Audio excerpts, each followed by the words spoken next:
veamos si ya está empezando. Entonces ya vamos a saludar. Estoy con Adrián Dongo. Adrián es profesor de la Universidad Nacional del Estado de Sao Paulo, también es egresado de San Marcos aquí, de su pregrado, es psicólogo y bueno, está en la línea piagetana, y justamente por eso lo he invitado a conversar, a contarnos un poco de su trabajo y de cómo ve la psicología de Piaget, ¿no? Entonces, hola Adrián, ¿cómo estás? Hola. Quisiera empezar esta conversación contigo preguntándote sobre la teoría del aprendizaje de Piaget. Mucha gente dice que no tiene una teoría del aprendizaje, hay un poco de debate sobre esto, otros dicen que sí. ¿Qué nos dirías tú? ¿Cómo lo ves? ¿Tiene una teoría del aprendizaje Piaget? ¿Cuál sería esa en todo caso? Fíjate, Susana, yo tengo un libro que justamente se llama Teoría del aprendizaje en la obra de Jean Piaget. Ese libro fue escrito por una pregunta, así como tú lo haces. ¿Existe una teoría del aprendizaje en la obra de Piaget? Eso me llevó varios años a tratar de revelarlo, de sistematizarlo, pues él no había escrito una cosa sistemática, ¿no? Colocando que había una teoría. También porque generalmente la crítica que se le hacía a Piaget, sobre todo en el campo de la educación, era que Piaget solo tenía una teoría del desarrollo, pero no tenía una teoría del aprendizaje. Exacto. Entonces el libro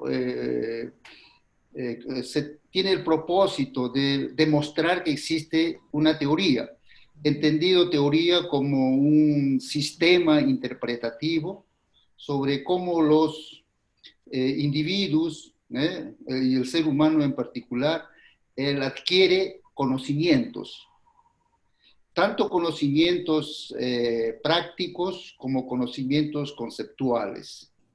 Entonces, el libro tiene esa intención, y también para tener esa intención y avanzar, hace la crítica previa a las teorías de aprendizaje tradicional o en boga, y para observar a partir de eso cuál es la novedad que Piaget presentaría sobre su concepción del aprendizaje, ¿no? Novedad que se aplicaría tanto al conocimiento práctico como conocimiento conceptual, tanto a conocimiento lógico matemático como a conocimiento físico, los conocimientos de naturaleza matemático, física, como los conocimientos culturales. Entonces tiene ese propósito, o sea, existe un sistema interpretativo sobre cómo el ser humano adquiere conocimientos, cualquier que estos conocimientos sean, del individuo, así como también de los conocimientos científicos. ¿Y ese sistema interpretativo cuál sería? Bueno, ¿Cómo lo resumirías, digamos, para un estudiante, por ejemplo, que no está familiarizado con Piaget? ya, yo le diría, y eso es lo que yo hago en mis clases, que no existe la posibilidad de presentar un nuevo sistema si no se hace la crítica a los sistemas anteriores. Entonces, la crítica principal que se tiene que hacer es tanto a las concepciones epistemológicas previas, como el empirismo y el apriorismo, de sus diversas variaciones, y a partir de eso es qué de nuevo nos traería Piaget. Por ejemplo, las teorías empiristas, la pregunta principal que se hace en todo esto es ¿cuál es el mecanismo o el dispositivo que las teorías del aprendizaje presentan como esencia de lo que el ser humano aprende? Entonces, el empirismo, por ejemplo, y eso Piaget lo explicita bien en el debate con Chomsky, que el mecanismo fundamental del empirismo, por ejemplo, es la asociación. Asociación entendida como una simple suma o relación empírica entre un hecho y otro hecho. Y eso puede generalizarse, más hay una generalización simplemente empírica, como podemos conversar después. Entonces, ese mecanismo que es de la asociación tipifica a las diferentes formas de concepciones empiristas, cualesquiera que fuesen, inclusive el positivismo lógico, ¿no? Es claro que eso tiene sus debilidades, sus flaquezas, esa forma de entender, porque no consigue visualizar bien que el aprendizaje, por ejemplo, de conceptos científicos o mismo la concepción de cualquier organismo vivo de no simplemente asociar, sino integrar. O sea, el problema del empirismo está con su concepción de la valorización de la experiencia, pero la forma, cómo se adquiere, es de naturaleza más así asociativa. Bueno, también por otro lado, la crítica tendría que hacerse a las diversas formas de apriorismo, ¿no? Y una de las formas así más sistematizadas de apriorismo es la teoría de Chomsky, que dice que existe un dispositivo previo a la adquisición de los conocimientos que el ser humano tiene cuando vive. Ese dispositivo él lo llama el núcleo fijo, que es de naturaleza hereditaria. Entonces, las diferentes formas de apriorismo, inclusive iniciado o fortalecido por Kant, valorizan una forma previa de adquirir conocimientos tanto empíricos como conocimientos empiristas y conocimientos de naturaleza más científico, o sea, conocimientos que tienen carácter de necesidad y de universalidad. O sea, es claro que esta manera de entender el aprendizaje se torna un poco superficial, un poco falso de repente, porque se desvaloriza el medio, se desvaloriza la experiencia. Y también no daría alcance, no estaría tomando en cuenta elementos de la realidad que participan en la constitución de cualquier conocimiento, sobre todo si tratamos de conocimientos físicos, o sea, del mundo exterior, porque el conocimiento lógico-matemático de repente pueda dar cuenta, ¿no? Porque no se adquiere en función de los elementos del medio, se adquiere en función de la actividad del sujeto.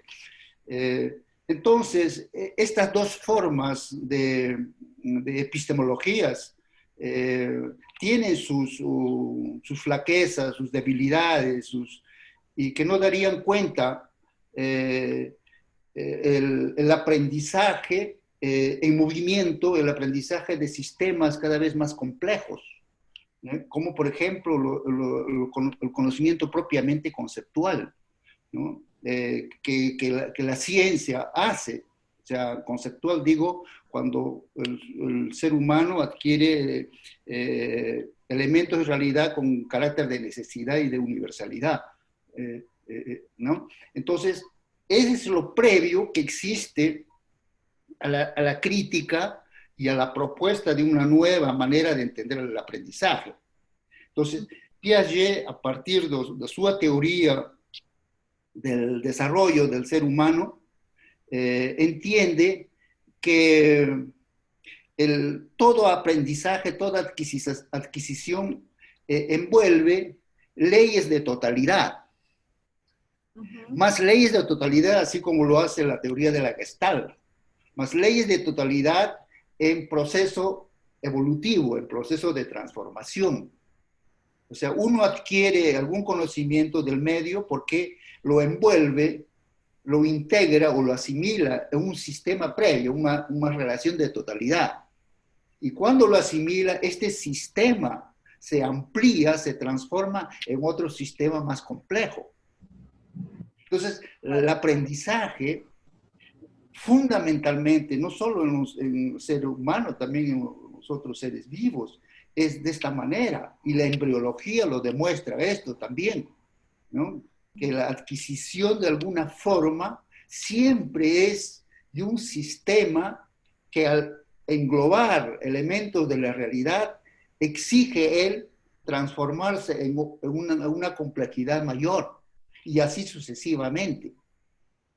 Esto lo niega las diferentes formas de empirismo, las teorías de aprendizaje empirista como el behaviorismo, mas también, por lo contrario, las teorías más globalistas o a prioristas ven la globalidad, el sistema, mas son sistemas congelados, son sistemas estáticos, no tienen historia, no tienen transformación, ¿no? Entonces, Piaget, por tanto, inaugura una nueva manera de ver el aprendizaje en términos dinámicos, en términos de transformaciones constantes de sistemas que se reponen y que se reorganizan, ¿no?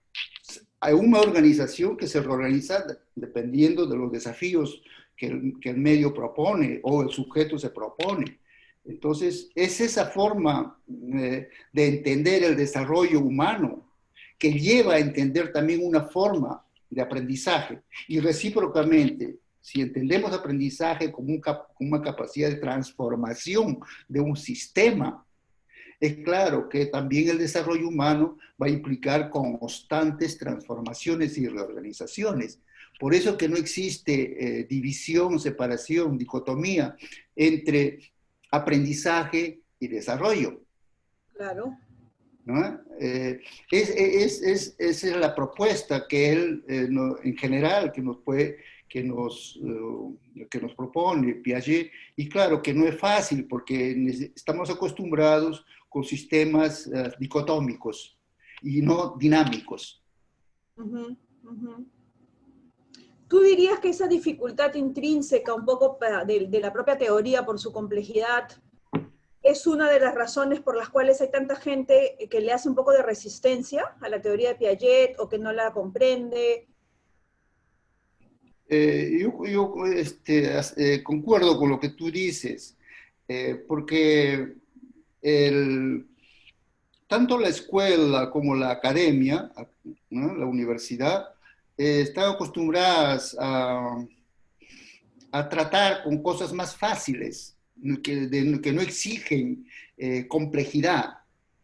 Entonces es fácil, por ejemplo, unas teorías que explican apenas el aprendizaje como un acto de tratar con la experiencia y de asociar. Es eso lo que nosotros hemos hecho. Pero la pregunta es luego, ¿y la inteligencia? Uh-huh. Claro. ¿Cómo participa en esa adquisición la inteligencia? Eso complejiza el problema. Tú sabes muy bien que en mi formación, la tuya también, y que continúa, por ejemplo, en psicología, hay disciplinas, o sea, cursos que les llaman ¿no?, en español, que se dedican a la teoría del aprendizaje con una visión más behaviorista. Conductista, sí. Conductista. Así lo estudié yo. Y las teorías de desarrollo lo estudian en términos de la inteligencia. O ¿no?, de otros procesos, claro. O de otro proceso. O inteligencia se ve como una cosa opuesta al aprendizaje.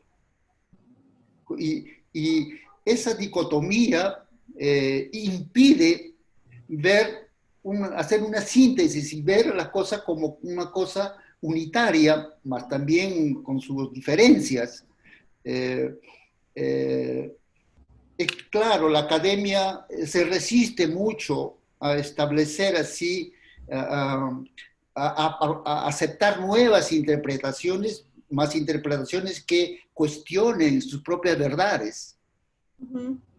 Esas verdades se han cristalizado y conviven de una manera dicotómica y no sintetizadas.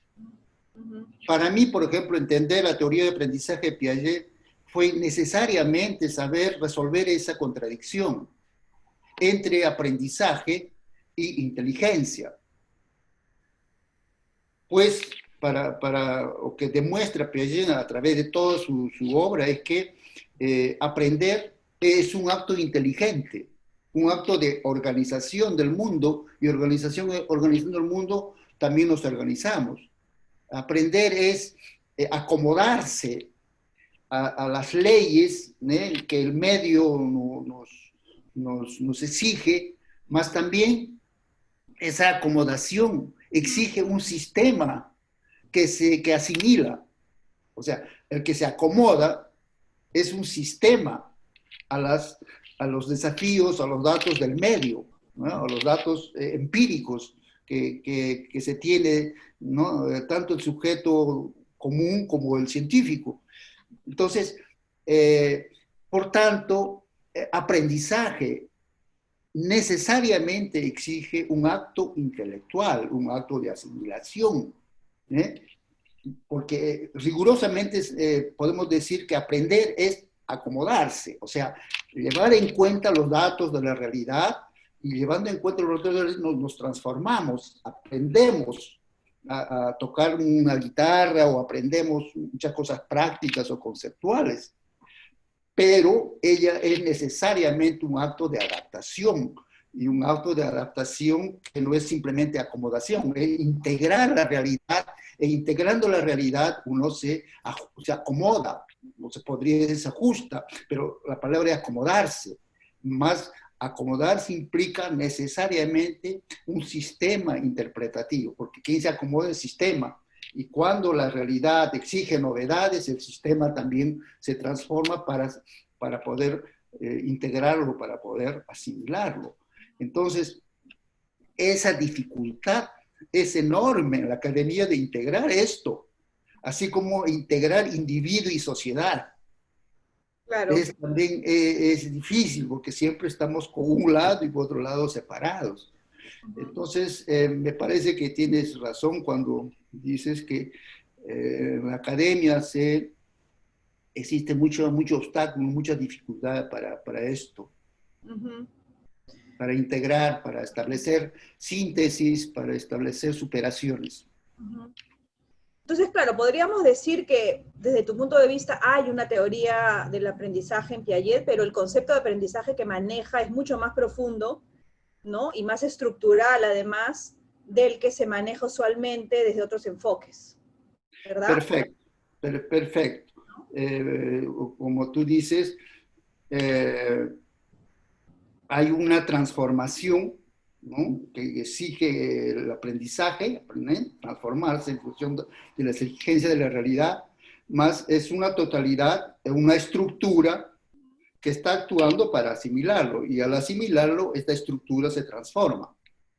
Por eso que no existe simplemente estructura por un lado, y por otro lado historia o transformación. Existe estructura, y una estructura que se transforma, una estructura que tiene una génesis siempre, ¿no? Una génesis como transformación. Por eso que la teoría de él podría ser llamado también de estructuralismo genético o geneticismo estructuralista, porque no hay separación entre estructura y génesis entendido como historia de transformaciones. De acuerdo. ¿No? Sí, sí, qué interesante. Y a ver, tomando un poco esto que nos estás contando, ¿cómo verías también estas posiciones que usualmente colocan, por ejemplo, a Piaget y a Vygotsky juntos en la misma, digamos, como en la misma línea, los dos como constructivistas, por ejemplo? La única diferencia que suele ser las personas es que dicen, ¿no? O sea, desde mi punto de vista están errados, pero dicen, ¿no? Piaget se olvidó de lo social, Piaget no tomó en cuenta lo social, Piaget piensa a un individuo un poco en el aire, ¿no? Desenraizado de su mundo, de su cultura, y Vygotsky sí le pone un poco la mirada a estos aspectos, pero los dos son constructivistas. Sí. ¿Tú qué piensas de eso? O sea, ¿tú estás de acuerdo? ¿Cuáles son las diferencias que tú digamos, le ves a uno y a otro que podrías explicarle a los estudiantes que van a ver este video? Yo le propondría a cualquier estudiante o estudioso que compara las dos teorías, es observar bien cuáles son los mecanismos que privilegia tanto uno como otro. ¿Cuáles son los dispositivos de aprendizaje, por ejemplo, en Piaget como en Vygotsky? Piaget, cuando responde a la crítica de Vygotsky, él le apunta que muchas de sus observaciones son válidas, pero hay una observación que Vygotsky hace sobre el aprendizaje que no le parece correcto. Es sobre el dispositivo de la generalización empírica, ¿no? Que significa que el aprender significa pasar de casos particulares a casos generales. Uh-huh. Que Vygotsky privilegia esta forma de aprendizaje y no el dispositivo que significa integrar elementos de la realidad y al integrar transformarse. Uh-huh. Entonces, me parece que para Vygotsky existe una sobrevaloración de la experiencia y por eso caería en una concepción mucho más positivista o empirista del punto de vista epistemológico. Claro. ¿No?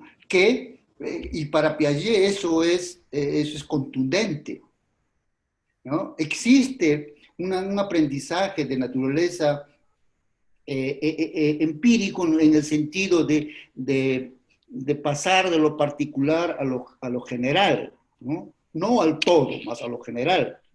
Existe en la actividad humana, pero la actividad fundamental del trabajo de la inteligencia es integrar, y al integrar, se adaptar, se acomodar. Entonces, el aprender siempre es pasar de una manera de entender la realidad, total o casi para totalidades mayores. Ese mecanismo está ausente en la explicación de Vygotsky, o por lo menos eso no está claro.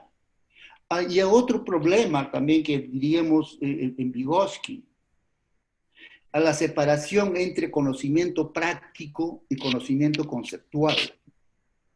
En el conocimiento conceptual, Vygotsky es bien certero, o sea, él prueba que el conocimiento conceptual significa una lógica, y claro, igual que Piaget. Mas ¿cómo que esa lógica se constituye? ¿Cómo ese pensamiento lógico se constituye? Y es claro que tiene que volver todo a lo anterior. Cuando vuelve a lo anterior, a la génesis, a las raíces, él observa que la práctica aprende por leyes asociativas, por leyes mecánicas, por leyes de condicionamiento. Entonces no existe una línea de continuidad entre el conocimiento práctico y el conocimiento conceptual. Uh-huh. Y que el conocimiento conceptual obedece a un recurso exterior. O sea, la lógica del pensamiento obedece a una interiorización de la lengua, de la sintaxis. Uh-huh. Entonces, es esta cosa exterior que promueve un pensamiento racional.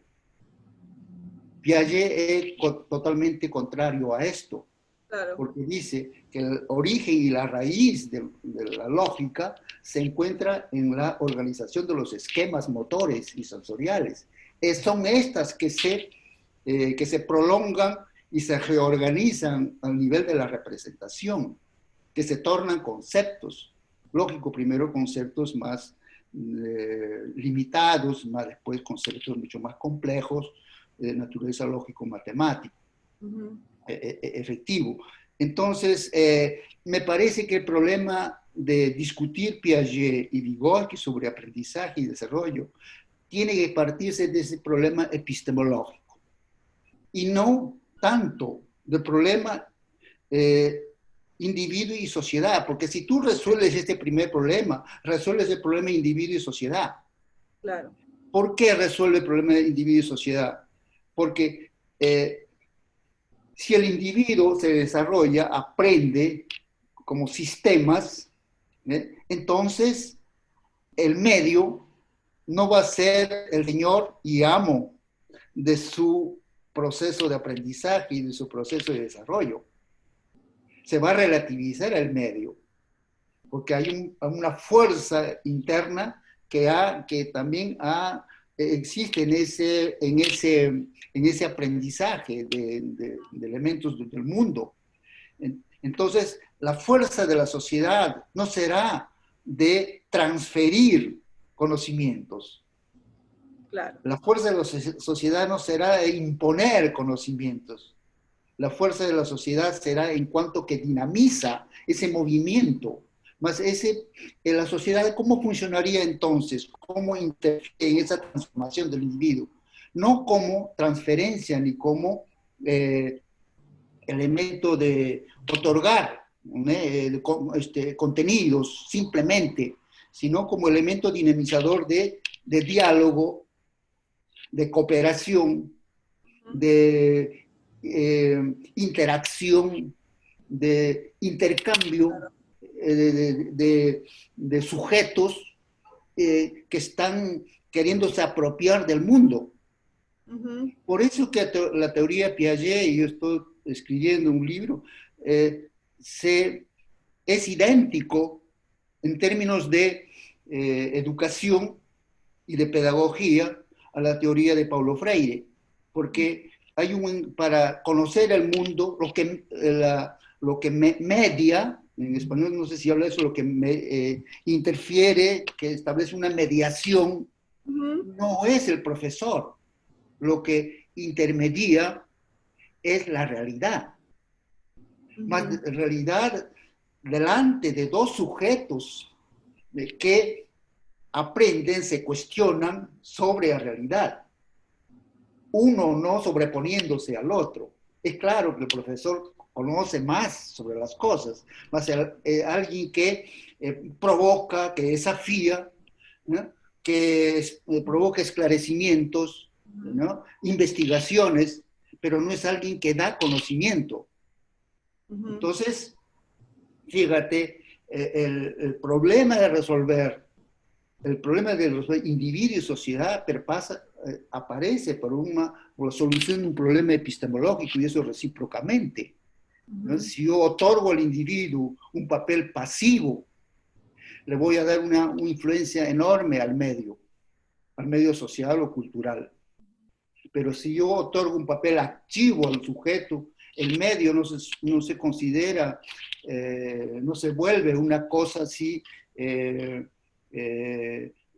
poderosa para hacer lo que él bien entienda sobre el conocimiento de los individuos. ¿Entiendes? Entonces, hay una cosa previa a resolver, ¿no? Y entender y afirmar de que tanto el individuo como la sociedad tienen influencias o características importantes, irreductibles sería la palabra, más que uno no se sobrepone al otro. Ni el individuo se sobrepone a la sociedad, ni la sociedad se sobrepone al individuo.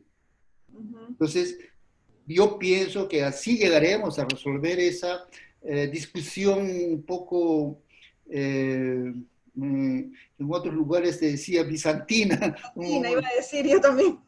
¿No? Más una discusión mucho más profunda, que se pueda resolver un problema que se está colocando ya décadas o centenas de años, ¿no? Sí. Sí, de acuerdo. Sí, me parece muy interesante y creo que va a aclarar, ojalá, ¿no? Algunas de las dudas que se tienen sobre estos dos autores, sobre si son constructivistas los dos o si lo son de la misma manera, ¿no? Yo creo que lo que nos has dicho arroja un poco de luces, ¿no? Para entender que si se les puede considerar constructivistas, no lo son de la misma manera, porque hay autores incluso que dicen que Vygotsky no sería constructivista, precisamente por lo que tú has señalado, ¿no? Eso es una postura bien radical en realidad.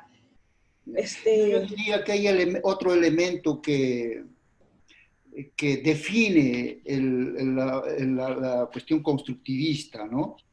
Es la cuestión, el problema de un problema dialéctico, o sea, el problema de la relación entre continuidad y descontinuidad, entre prolongación y ruptura. O sea, la gran pregunta que todo pensamiento dialéctico se coloca es si en el desarrollo de la humanidad, sea social, cultural, psicológico o mismo biológico, hay continuidad de las diversas formas que se constituyeron, ¿no? Las relaciones, y si en esa continuidad hay reorganizaciones, hay rupturas, pero en esa ruptura existe o no existe elementos anteriores que están presentes en lo nuevo. Si hay funcionamientos que continúan a pesar de la complejidad del conocimiento humano o de la actividad humana. Una de esas actividades que existe y que continúa es el funcionamiento biológico en cuanto a asimilación y acomodación.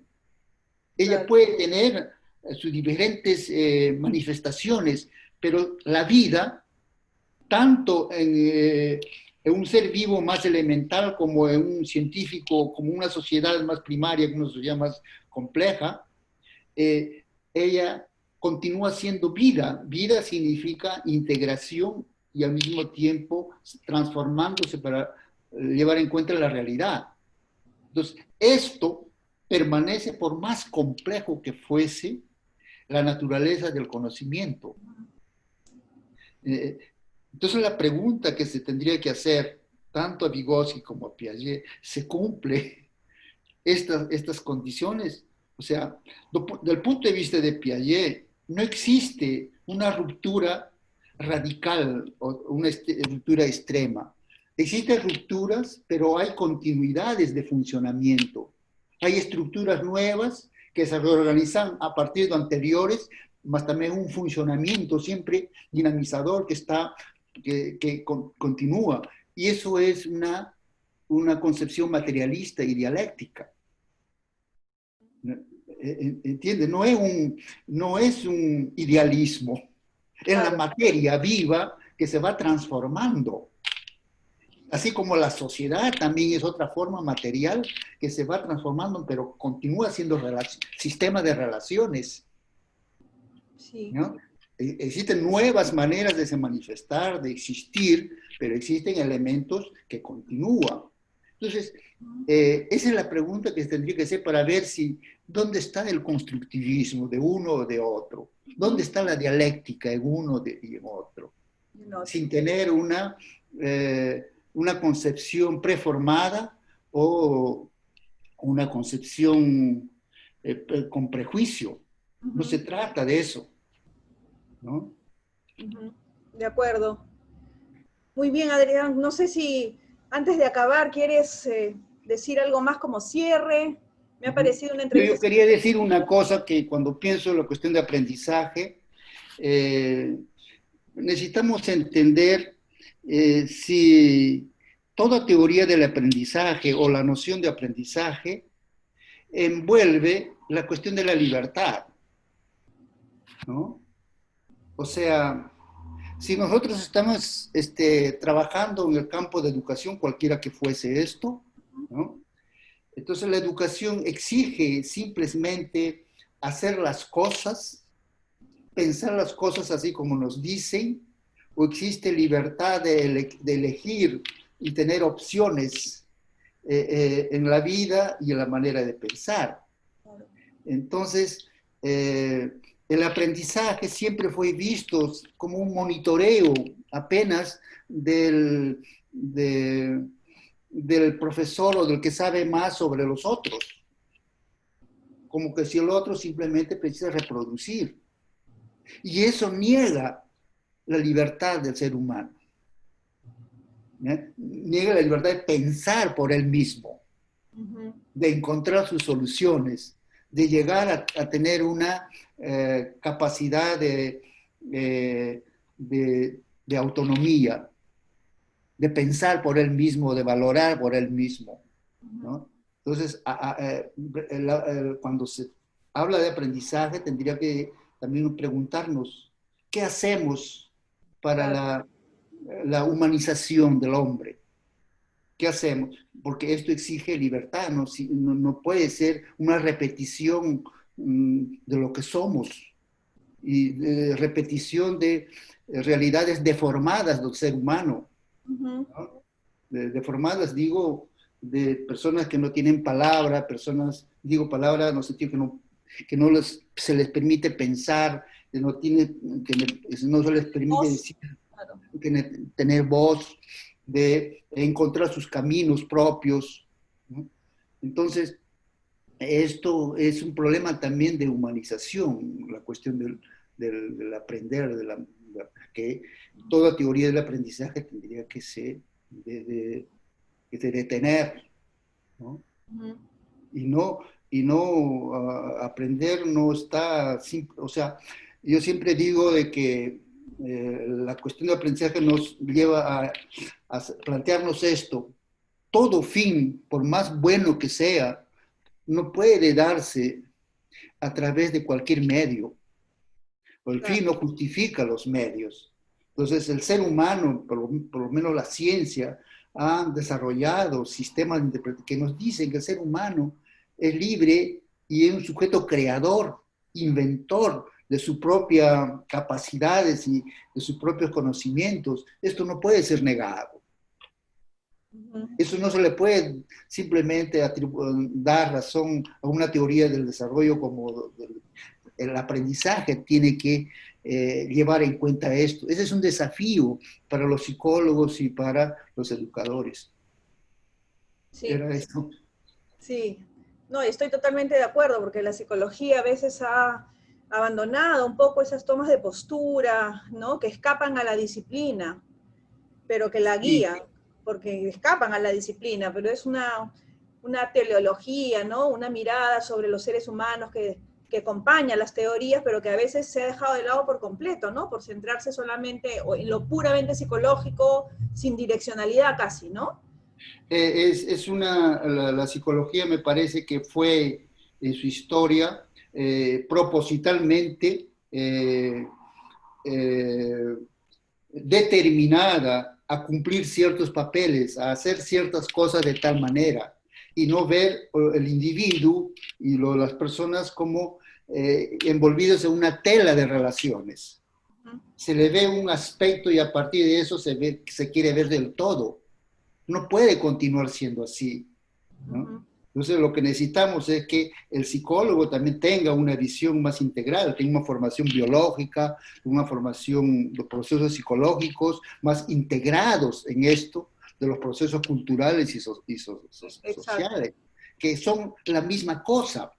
Porque si, por ejemplo, tú estudias la teoría de Paulo Freire sobre educación, que él trabaja sobre la cultura, sobre sociedades, vas a ver que también son seres humanos, son los mismos procesos que ocurren con los individuos, solo que nosotros los aislamos y Claro. por tanto nos alienamos y alienamos a nuestros alumnos.